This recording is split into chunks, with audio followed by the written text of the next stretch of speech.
हाँ जी, वेलकम है आपका क्रिएशन नर्सिंग क्लासेस में। आज के सेशन में हम डिस्कस करेंगे कोम टेस्ट के बारे में। तो चलिए स्टार्ट करते हैं। कोम टेस्ट जो कि एक स्क्रीनिंग टेस्ट है। स्क्रीनिंग टेस्ट कहलाता है कोम टेस्ट। तो इसे और क्या बोलते हैं? इसे कहा जाता है anti globulin test. Anti globulin, तो ग्लोब्यूलिन्स मतलब एंटीबॉडीज। जैसा कि आप जानते हैं हमारी बॉडी के अंदर बहुत सारी एंटीबॉडीज पाई जाती हैं जो डिफेंस मैकेनिज्म का काम करती हैं।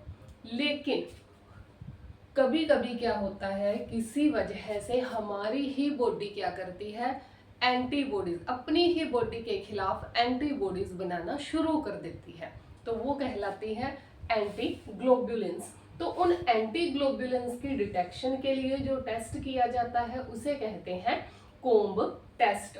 तो इसीलिए इस टेस्ट को बोला जाता है एंटी ग्लोब्यूलिन टेस्ट। होता क्या है, एक ब्लड टेस्ट है जो डिटेक्ट करता है ब्लड के अंदर कितनी प्रेजेंस है एंटीबॉडीज की that are attached to RBC, जो कि आरबीसी के साथ अटैच हो चुकी है और सर्कुलेटिंग इन द ब्लड, और ब्लड के अंदर सर्कुलेट कर रही है।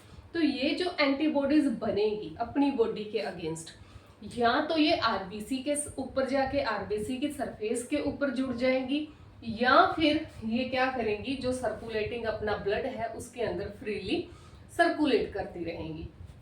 तो उन्हीं की डिटेक्शन करता है कोम टेस्ट।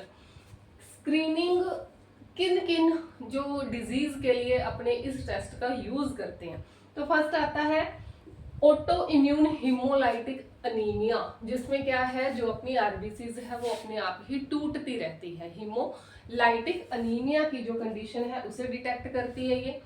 ब्लड ट्रांसफ्यूजन अगर करना है किसी भी प्रेग्नेंट लेडीज को, तो उसके लिए भी क्या है, ब्लड ट्रांसफ्यूजन से पहले अपने स्क्रीनिंग टेस्ट करते हैं, कोम टेस्ट।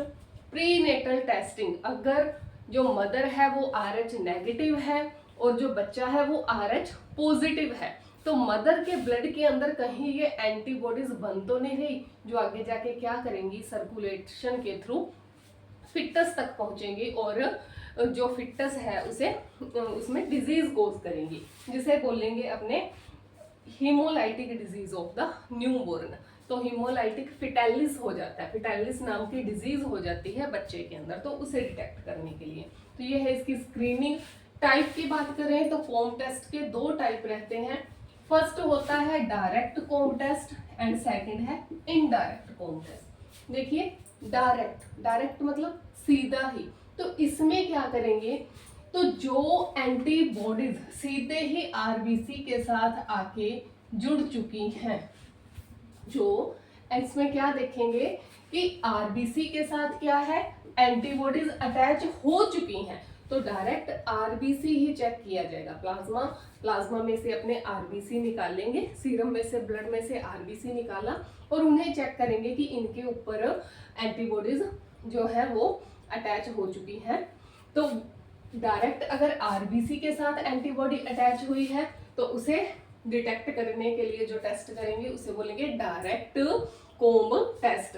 कब यूज करते हैं, हीमोलाइटिक अनीमिया के अंदर इसे चेक किया जाता है या यूज किया जाता है। सेकंड है इनडायरेक्ट कोम टेस्ट। इनडायरेक्ट है तो मतलब डायरेक्ट आरबीसी नहीं, इसमें अपने देखेंगे कि जो ब्लड है उसके अंदर डिटेक्ट करेंगे। ब्लड लेंगे, सीरम निकाला पेशेंट का और उसमें डिटेक्शन की कि जो एंटीबॉडीज बनी है वो आरबीसी के साथ जुड़ चुकी हैं या भी सर्कुलेशन या फिर बोलेगी सीरम के अंदर फ्रीली वो क्या है, मूव कर रही हैं।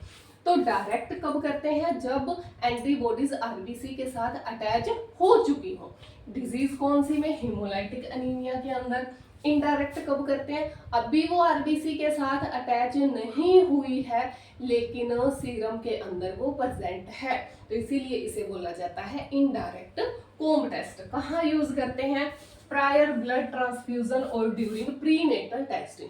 किसी को ब्लड ट्रांसफ्यूजन करना है उससे पहले और प्रीनेटल स्क्रीनिंग के लिए इसे यूज किया जाता है। इसके बाद बात करते हैं कि इस टेस्ट की रेंज कितनी रहती है, कैसे पता चलेगा कि कोम टेस्ट पॉजिटिव आया है या फिर नेगेटिव आया है। तो इसकी रेंज रहती है 0 से 4 प्लस तक। अगर तो रेंज 0 है तो इट मीन्स नेगेटिव टेस्ट है। नेगेटिव मतलब आरबीसी के ऊपर कोई भी एंटीबॉडी अटैच नहीं हुई है। तो अगर पॉजिटिव होगा तो क्या होगा, आरबीसी के चारों तरफ क्या है, एंटीबॉडीज आके इकट्ठी हो जाएगी, एग्लूटिनेशन हो जाएगा। अगर एग्लूटिनेशन मिल रहा है तो मतलब ये टेस्ट पॉजिटिव है। अगर एग्लूटिनेशन नहीं मिल रहा है और रेंज आ रही है 0 तो मीन्स ये जो टेस्ट है वो नेगेटिव है। तो ये था हमारा आज का छोटा सा content, Coombs test. Thank you so much.